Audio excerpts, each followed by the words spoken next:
Semua orang percaya proses itu adil. Sampai di hari pengumuman tiba, muncul nilai tanpa asal dan nama-nama yang terpilih tak sesuai harapan. Kami hanya bisa bertanya dalam hati, apa yang sebenarnya terjadi? Saya, Felicia Candida dengan 46/2025-032. Di sini saya akan membahas mengenai masalah sosial yang beberapa minggu lalu saya alami dengan topik transparansi pemerintahan. Yang saya beri judul, Transparansi adalah ibadah, beasiswa bukan proses yang disembunyikan. Beberapa waktu lalu, seleksi beasiswa di kabupaten saya berjalan sesuai rencana. Tapi di hari pengumuman, banyak sekali pertanyaan dari peserta karena proses itu tidak disampaikan secara terbuka.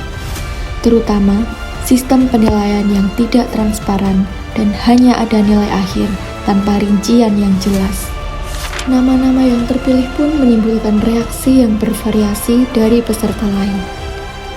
Peserta berprestasi yang jelas-jelas layak mendapatkan beasiswa dinyatakan tidak lolos, dan sebaliknya, peserta yang tidak memiliki prestasi yang berasal dari keluarga pejabat dan anggota dewan malah diumumkan lolos sebagai penerima beasiswa.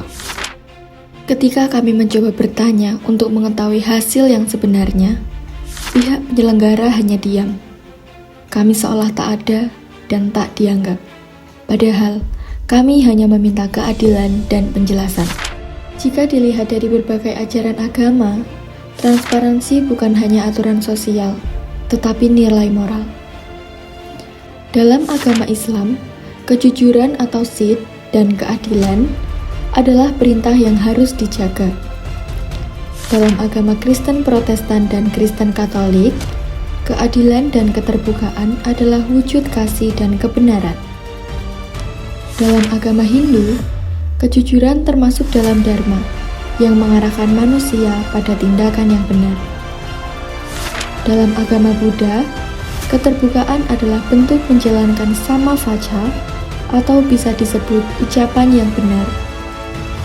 Dan dalam agama Konghucu, keadilan dan ketulusan atau Cheng adalah dasar harmoninya hubungan sosial.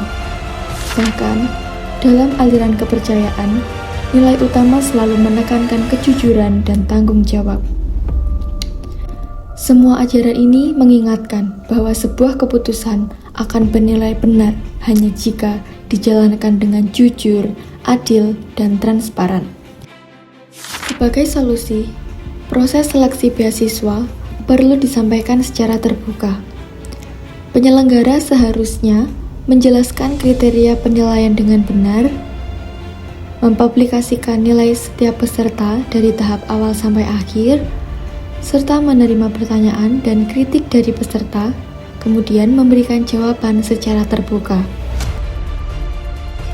Melalui solusi tersebut, peserta bisa mendapatkan kejelasan yang pasti, menjaga kepercayaan peserta, entah pada penyelenggara atau orang lain, serta memastikan bahwa setiap keputusan dibuat secara objektif dan seadil-adilnya. Pada akhirnya, sebuah seleksi hanya dapat dianggap adil jika dijalankan dengan penilaian yang jelas dan dapat dipertanggungjawabkan. Ketika nilai dan kriteria disampaikan secara terbuka, maka keputusan yang dihasilkan benar-benar mencerminkan kemampuan peserta, bukan untuk kepentingan tertentu. Karena itu, transparansi bukan hanya sekedar prosedur, tetapi bagian dari tanggung jawab moral. Keterbukaan adalah bentuk kejujuran, dan kejujuran adalah nilai yang dijunjung tinggi oleh semua ajaran agama. Dengan kesadaran ini, kita harus mengingat bahwa transparansi adalah ibadah dan beasiswa bukan proses yang disembunyikan.